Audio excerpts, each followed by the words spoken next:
Assalamualaikum warahmatullahi wabarakatuh. Baik, kita bertemu lagi dalam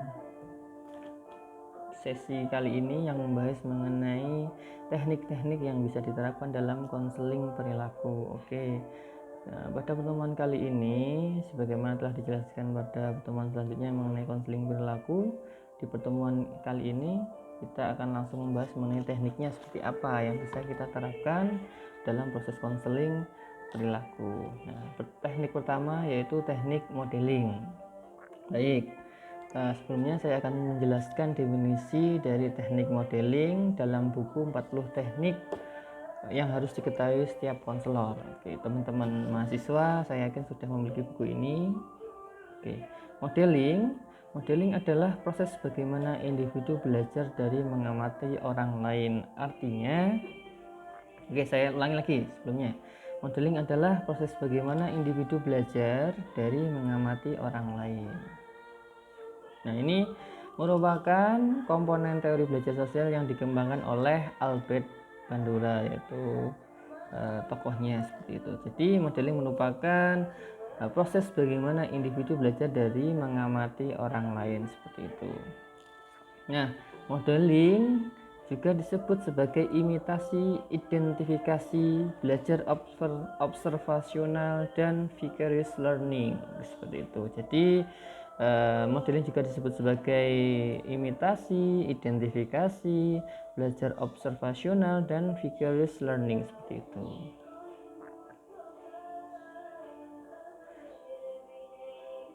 Oke, saya lanjutkan tentang modeling itu sendiri. Perlu diketahui, kita saat ini membahas tentang teknik modeling yang bisa kita terapkan dalam konseling perilaku. Meskipun pada dasarnya teknik modeling ini bisa diterapkan di berbagai jenis konseling perilaku. Di berbagai jenis konseling lainnya seperti itu. Namun akan lebih tepat apabila teknik modeling ini dimanfaatkan untuk konseling perilaku. Nah, ada tiga tipe dasar modeling. Yang pertama, overt modeling atau live modeling. Apa sih itu?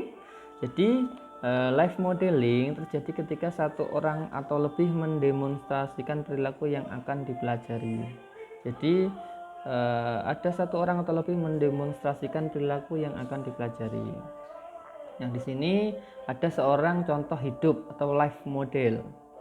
Bisa termasuk konselor profesional, guru, atau teman sebaya dari klien itu sendiri.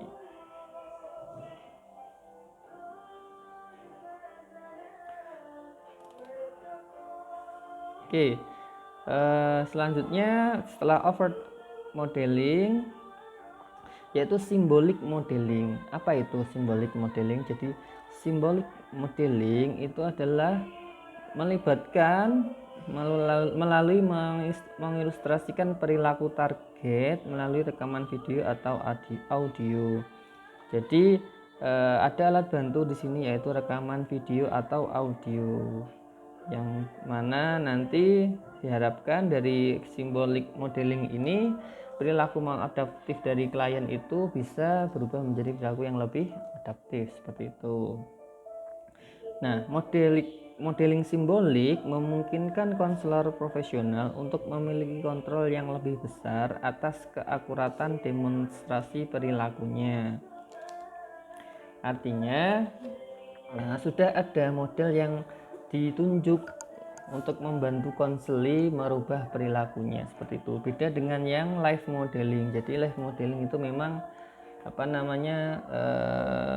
itu yang selalu berada di lingkungan klien itu sendiri atau konseli itu sendiri, yang mana mungkin kontrol dari konselor dalam memberikan konseling perilaku masih kurang kuat karena tidak bisa mengetahui secara langsung live model yang sedang dicontoh oleh konseli. Meskipun kita juga harus percaya atas apa yang disampaikan oleh konseli, bahwa ketika konseli merasa live model itu layak, maka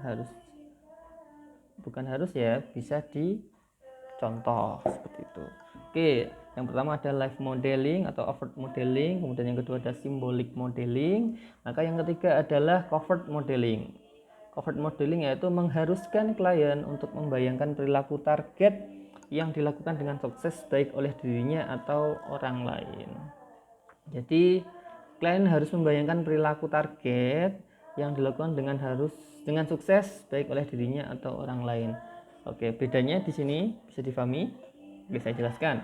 Yang pertama overt modeling, maka di sini harus ada live model. Live model ini nanti mendemonstrasikan perilaku yang akan dipelajari. Maksudnya yang akan dipelajari itu perilaku adaptifnya seperti apa. Nah, dalam overt modeling di sini bisa dari konselor profesional, guru, atau teman sebaya klien. Oke, yang selanjutnya adalah modeling atau symbolic modeling. Jadi mengilustrasikan perilaku target melalui rekaman video atau audio. Jadi symbolic modeling itu konselor menunjukkan video mengenai perilaku adaptif yang ingin dirubah dari seorang konseli. Maka memang konselor itu harus kreatif. Jadi bagaimanapun mau tidak mau konselor harus kreatif. Maka yang ketiga ada covert modeling, yaitu mengharuskan klien untuk membayangkan perilaku target yang dilakukan dengan sukses baik oleh dirinya atau orang lain. Jadi kalau 1-2 yaitu yang live modeling atau overt modeling dan symbolic modeling tadi harus ada modelnya atau penokohannya, maka kalau covert modeling berbeda, klien harus membayangkan perilaku target atau perilaku perubahan yang ingin dia capai seperti apa baik oleh dirinya atau orang lain. Jadi misalkan kalau dia adalah awalnya mahasiswa yang suka membolos, perilaku targetnya adalah dia disiplin, dia harus membayangkan perilaku disiplin seperti apa yang akan dia lakukan. Nah, tentu responnya akan berbeda-beda seperti itu. Nah, di sini yang perlu difahami yaitu modeling ini pasti menimbulkan respon yang berbeda-beda. Mungkin respon bisa langsung mendapatkan perilaku baru dengan mengamati orang lain, atau yang diistilahkan oleh Bandura yaitu efek belajar dari observasi atau observational learning effect. Nah, di sini nanti pasti modeling dapat memperkuat atau melemahkan hambatan atas perilaku yang sudah dipelajari oleh konseli atau inhibitory effect dan disinhibitory effect jika hambatan dilemahkan. Oke, saya lanjutkan. Agar klien mempelajari perilaku yang dicontohkan dengan sukses, maka nanti ada 4 subproses yang harus dilalui. Yang pertama, memang konseli atau klien harus mampu memperhatikan demonstrasi modeling. Jadi ada attentionnya atau atensinya, perhatian dari demonstrasi dari modeling tadi. Kemudian yang kedua, klien atau konseli harus mampu mempertahankan atau menyimpan pengamatan atas peristiwa yang dicontohkan atau retensi. Jadi setelah mempertahankan dan menyimpan pengamatan atau atas peristiwa yang dicontohkan. Jadi setelah ada contoh tertentu, maka konseli harus mempertahankan dan menyimpan atau mengingat, atau yang dikatakan sebagai retensi. Jadi kalau yang pertama atensi, maka yang kedua adalah retensi atau mempertahankan dan menyimpan. Oke, yang ketiga, konseli perlu mampu secara motorik untuk memproduksi perilaku yang dicontohkan atau melakukan reproduksi. Jadi dia mempraktikkan apa yang sudah dia amati dari perhatian tadi dan dipraktikkan. Jadi seperti itu. Maka yang ketiga adalah mereproduksi perilaku baru. Seperti. Dan yang keempat yaitu klien harus termotivasi secara internal atau motivasi intrinsik dalam dirinya.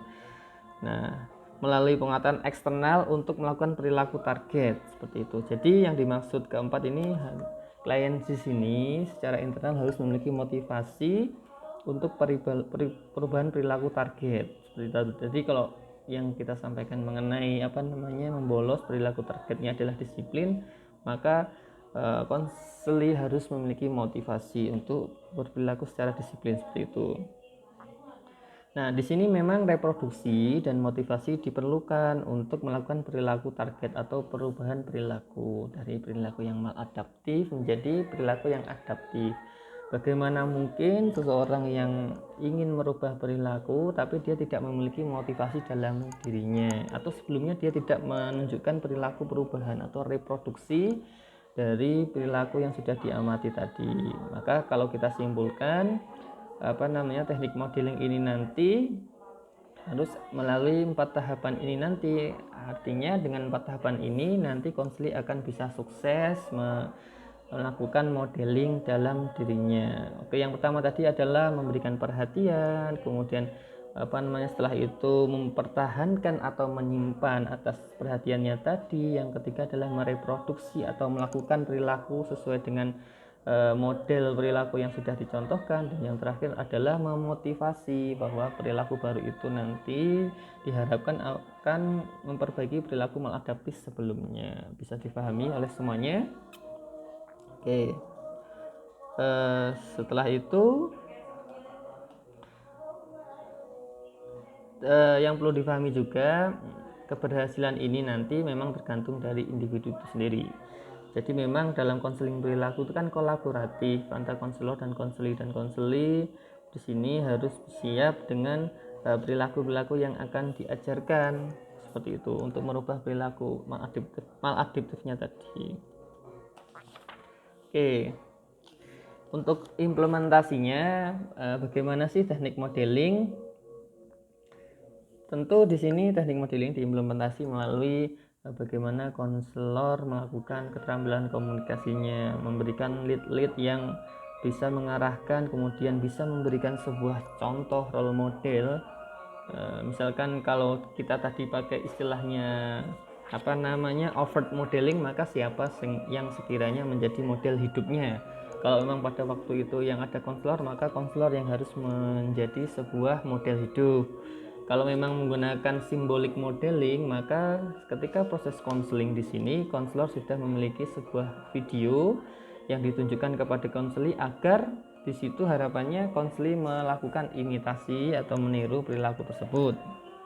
Atau yang ketiga, di sini konselor mengarahkan untuk membayangkan perilaku-perilaku apa yang sesuai untuk merubah perilaku maladaptifnya. Jadi misalkan konselinya target perilaku perubahannya adalah menjadi disiplin, maka nanti diminta untuk membayangkan perilaku disiplin apa yang bisa dilakukan oleh konseli dalam belajar di perkuliahan seperti itu.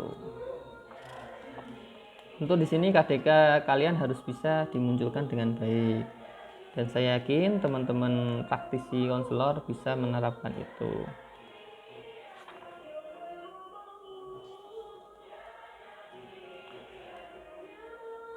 Nah, di sini misalkan kita menggunakan yang pertama yaitu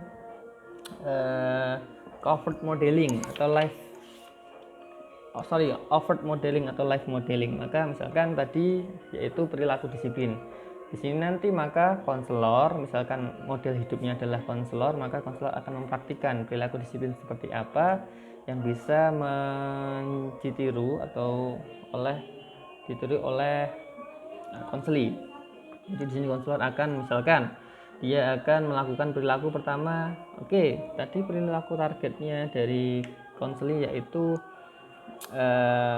berperilaku disiplin dalam belajar. Maka di sini nanti konselor akan berperan seolah-olah dia seorang mahasiswa atau dia seorang mahasiswa. Di situ nanti konselor akan menunjukkan perilaku disiplin dalam belajar itu seperti apa. Yang pertama, misalkan ketika itu konselor akan melakukan sebuah diskusi, dia akan berperan aktif untuk bertanya dalam diskusi di kelas. Kemudian misalkan contoh lainnya, konselor akan menerapkan datang tepat waktu. Misalkan memang perkuliahan dimulai jam 7, maka jam 7 atau jam 7 kurang 5 konselor yang berperan sebagai konselor itu sudah bisa hadir, dan itu nanti dalam penyampaiannya akan berpraktek dan KDK-nya akan digunakan di situ, atau keterampilan dasar komunikasinya akan disampaikan di situ. Seperti itu. Jadi misalkan Baik, di sini nanti saya akan berperan sebagai konselor. Saya akan memberikan contoh bagaimana berperilaku disiplin itu yang overt modeling. Kalau symbolic modeling sudah jelas tadi, konselor sudah siap video yang akan ditunjukkan kepada konseli. Sedangkan yang covert tadi membayangkan seperti itu. Mungkin itu untuk sementara materi tentang teknik modeling. Bagaimana transkrip wawancaranya nanti akan saya review, teman-teman bisa mengerjakan di rumah masing-masing. Itu tadi penjelasan sekilas tentang teknik modeling. Yang jelas ada 3 jenis. Kemudian untuk membantu keberhasilannya ada 4 tahapan yang harus bisa dilalui, mulai dari atensi, kemudian retensi, kemudian reproduksi, dan yang terakhir adalah motivasi itu sendiri. Oke, sekian dari saya, terima kasih. Kalau ada salah kata saya mohon maaf. Akhir kata, wabillahi taufiq wal hidayah. Wassalamualaikum warahmatullahi wabarakatuh.